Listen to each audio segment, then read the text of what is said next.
All right, what upward force would you need to exert on a 52.1 kilogram piece of basalt submerged in the Dead Sea, where the water has a density to keep it from sinking? We are sinking. All right. Wow, look at that. Basalt is not all that much more dense than the water in the Dead Sea. That's cool. All right, so let's see. What upward force? Okay, so here's this.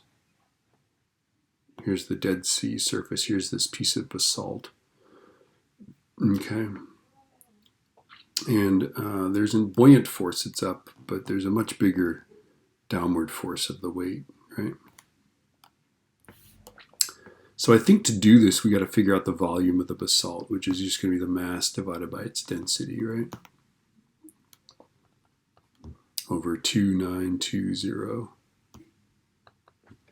Okay, so 52.1 divided by 2920 is 0.017842, and that's cubic meters. Whoops, no -3, just cubic meters, right?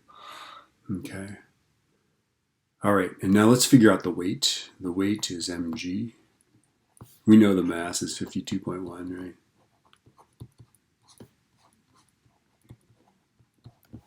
All right, so let's see, 52.1 times 9.81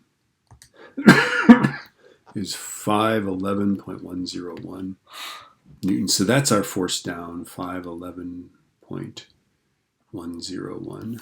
Okay.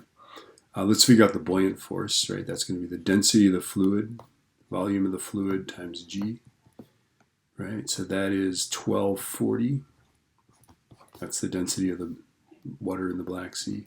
That the volume displaced will be the volume of our basalt, which we figured out here, right? 0.017842, right? And then G is 9.81. Okay, so 1240 times that guy times 9.81.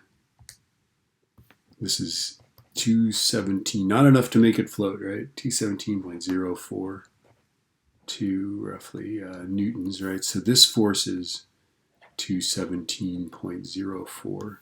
So what force? We're going to add a force to it, right?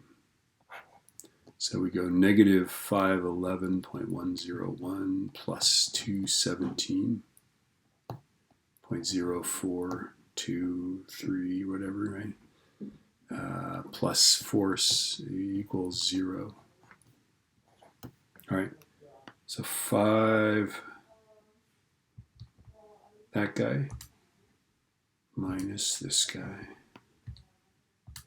And I get that the force is going to be positive 294.05 newtons. It'll be an upward force, right?